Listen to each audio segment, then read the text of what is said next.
কাঙ্ক্ষিত ফলাফল না এলেও এশিয়ার ফুটবলে বড় রকমের সাড়া ফেলেছে বাংলাদেশ। হামজা চৌধুরী, সমিত সোম কিংবা জায়ান ফাহমিদুলকে দলে টেনে দক্ষিণ এশিয়ার সবচেয়ে বড় শক্তি হয়ে উঠেছে বাংলাদেশ। একই সময় বয়সভিত্তিক দলে আছেন সুলিভান ভাইয়েরা। স্বাভাবিকভাবেই তাই কোচদের পছন্দের প্রজেক্টেও এখন বাংলাদেশ আছে ওপরের দিকে।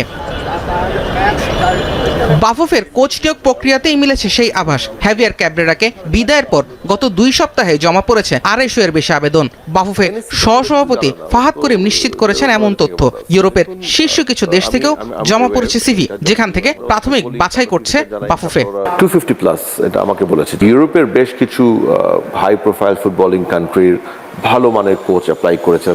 আমাদের টেকনিক্যাল টিম থেকে আমি যখন ইনকোয়ারি করেছিলাম, নতুন কোচের কাছ থেকে বাফুফের চাওয়াটাও পরিষ্কার করলেন বাংলাদেশ ফুটবল ফেডারেশনের সহসভাপতি। আমি আমার এই নতুন হেড কোচকে ব্রিফ করব যে আমার মেইন টিমে নেক্সট ইয়ার মানে আমি সাফ জিততে চাই এবং নেক্সট এশিয়াতে কোয়ালিফাই করতে চাই। This could be my target. At the same time ওনাকে আমরা বলবো যে একটা পাইপলাইন ক্রিয়েশনে you have to share a plan.